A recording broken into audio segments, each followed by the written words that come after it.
കെട്ടിലമ്മ ഇന്ന് കെട്ടിയൊരുങ്ങി എങ്ങിട്ടാന്നാവോ, വേറെ എങ്ങോട്ടോ അല്ല കേട്ടോ. മുനിസിപ്പാലിറ്റിയിൽ വെച്ചിട്ട് ചെറിയൊരു പരിപാടിയുണ്ട്.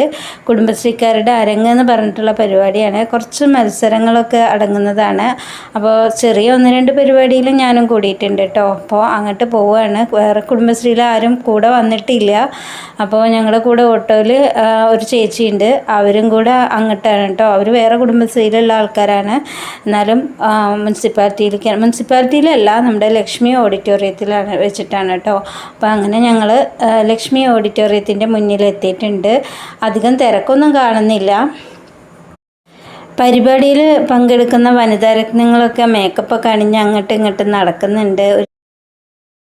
ചെർപ്പുളശ്ശേരി മുനിസിപ്പാലിറ്റിയിലെ ADS അംഗങ്ങളും അതുപോലെ തന്നെ CDS അംഗങ്ങളും കൂടാതെ ചെയർപേഴ്സണും ഒക്കെ എല്ലാവരും അവരുടെ ഒരു തിരക്ക് കണ്ടോ.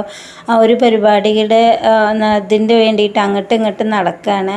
അപ്പോൾ എനിക്ക് അനൗൺസ്മെൻറ്റ് വന്നു കേട്ടോ. ഞാൻ കഥാരചനയും ചിത്രരചനയാണ് കൊടുത്തിട്ടുണ്ടായിരുന്നില്ല. അതിൽ അനൗൺസ്മെൻറ്റ് വന്നിട്ടുണ്ടായിരുന്നു. അതിന് പങ്കെടുക്കുന്ന ആളുകൾ ഡൈനിങ് ഹാളിൻ്റെ മുന്നിലേക്ക് വരാൻ വേണ്ടിയിട്ട്.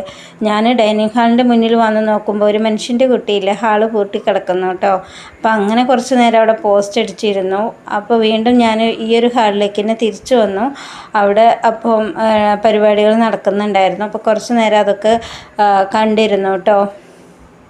രചനകളിൽ പങ്കെടുക്കുന്നവർക്ക് ഒരു പ്രത്യേക തരം കാർഡ് ഉണ്ടായിരുന്നു കേട്ടോ. ആ കാർഡാണ് ഇപ്പോൾ ഞാൻ സാരിയിൽ കുത്തിയിട്ടിരിക്കുന്നത്. അപ്പോൾ ഞങ്ങളുടെ കൂടെ മത്സരത്തിൽ പങ്കെടുക്കുന്ന കുറച്ച് പേര് ഇവിടെ ഉണ്ടായിരുന്നു കേട്ടോ. അപ്പോൾ അവരൊക്കെ ആയിട്ട് ഇരുന്നിട്ടൊരു സെൽഫിയൊക്കെ എടുത്തു. ഏകദേശം ഒരു 10-15 പേരോളം രചനാ മത്സരങ്ങൾക്കായിട്ടുണ്ടായിരുന്നു കേട്ടോ. അല്ലാതെ കൂടുതലായിട്ടുള്ള ആൾക്കാരൊന്നും ഉണ്ടായിരുന്നില്ല. പിന്നെ അതൊക്കെ കഴിഞ്ഞ് ഞങ്ങൾ വീണ്ടും നമ്മൾ എഴുതിയിട്ടുള്ള രചനകളൊക്കെ അതാത് ആളുകളെ ഏൽപ്പിച്ചതിന് ശേഷം ഞങ്ങൾ ഹാളിലേക്ക് തന്നെ തിരിച്ചു വന്നു കേട്ടോ. ഹാളിൽ തിരിച്ചു വന്നപ്പോൾ ആളുകളൊക്കെ ഫുഡ് കഴിക്കാൻ പോകുന്ന തിരക്കാണ്. അപ്പോൾ ഞങ്ങളും കുറച്ചൊന്ന് റിലാക്സായി. അത്ര നേരം കഥ എഴുതിയതിൻ്റെ ചിത്രം വരഞ്ഞതിൻ്റെയൊക്കെ ഒരു ഇതായിരുന്നു.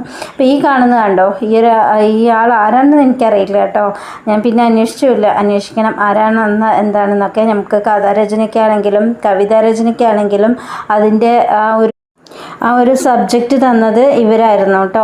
കൂടെ വേറൊരു ചേച്ചിയും കൂടി ഉണ്ടായിരുന്നു. അവരെ ഞാൻ ആദ്യമായിട്ട് കാണാണ്. അപ്പോൾ അത് തന്നിട്ടുണ്ടായിരുന്ന അവരായിരുന്നു. പിന്നെ അതൊക്കെ കഴിഞ്ഞ് ഫുഡ് കഴിക്കാൻ വേണ്ടി ഇരുന്നു കേട്ടോ. ഫുഡ് കഴിക്കാൻ ലൈനിൽ നിൽക്കുകയാണ്. അപ്പോൾ ടോക്കണാണ് ഇപ്പോൾ ഞാൻ കാണിച്ചു തന്നത് കേട്ടോ. ഫുഡ് കഴിക്കാൻ എല്ലാവർക്കും ടോക്കൺ ഉണ്ടായിരുന്നു കേട്ടോ. അപ്പോൾ ലൈനിൽ ഇങ്ങനെ നിന്നിട്ട് ഫുഡ് കഴിക്കുന്ന അവിടെയാണെങ്കിലും കൂടുതൽ തിരക്കൊന്നുമില്ല കേട്ടോ. പക്ഷേ എന്താണെന്ന് വെച്ചാൽ ഉള്ള ആളുകൾ നല്ല രീതിക്ക് അച്ചടക്കം പാലിച്ചുകൊണ്ടാണ് ഫുഡ് വാങ്ങുന്നതും കഴിക്കുന്നതും എല്ലാം. ഒരു ഉന്തും തെള്ളും തിരക്കൊന്നുമില്ല. കുറച്ച് നേരം ലൈനിൽ നിന്ന ശേഷം ഞങ്ങൾക്ക് ഫുഡ് കിട്ടി കേട്ടോ.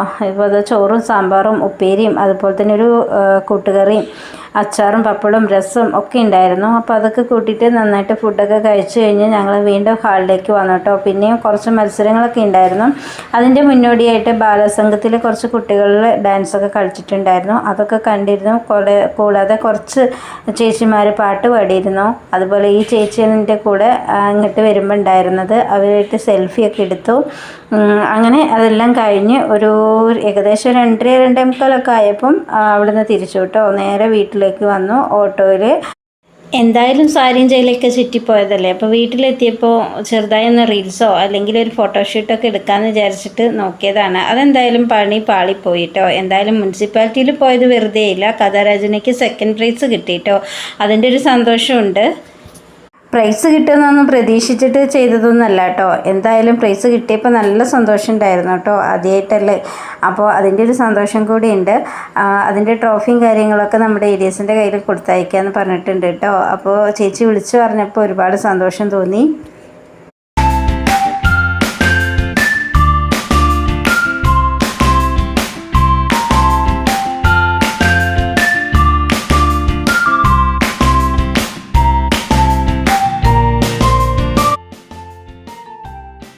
ഹലോ ഗായ്സ്, അങ്ങനെ മുനിസിപ്പാലിറ്റിയിലെ പരിപാടിയും കാര്യങ്ങളൊക്കെ കഴിഞ്ഞ് ഞാൻ വീട്ടിലെത്തിയിട്ടുണ്ട് കേട്ടോ. അപ്പോൾ വീട്ടിലെത്തിയിട്ടുള്ള ഈ ഒരു ലുക്കാണ് നിങ്ങൾ കണ്ടുകൊണ്ടിരിക്കുന്നത്. എങ്ങനെയുണ്ട്? ഞാൻ സാരി എടുത്തിട്ട് സുന്ദരിയാണോ? നിങ്ങൾ എല്ലാവരും ഒന്ന് കമന്റിൽ പറയണം കേട്ടോ. എൻ്റെ വീഡിയോ ഡെയിലി വാച്ച് ചെയ്യുന്ന ആളുകളുണ്ട്, ഞങ്ങളുടെ ഫാമിലിയെ ഇഷ്ടപ്പെടുന്ന ആളുകളുണ്ട്. എല്ലാവരും കുറച്ചു പേരൊക്കെ കമന്റിൽ കാര്യങ്ങൾ പറയാറുണ്ട്. എല്ലാവരും കമന്റിൽ കാര്യങ്ങൾ പറയുക. വീഡിയോസിൽ എന്തെങ്കിലും പ്രോബ്ലംസോ കാര്യങ്ങളൊക്കെ ഉണ്ടെങ്കിൽ പറയാ കേട്ടോ. അപ്പൊ ഇത്രയൊക്കെ ഉള്ളൂ. നെക്സ്റ്റ് വീഡിയോയുമായി കാണും വരേക്കും tata bye bye, see U.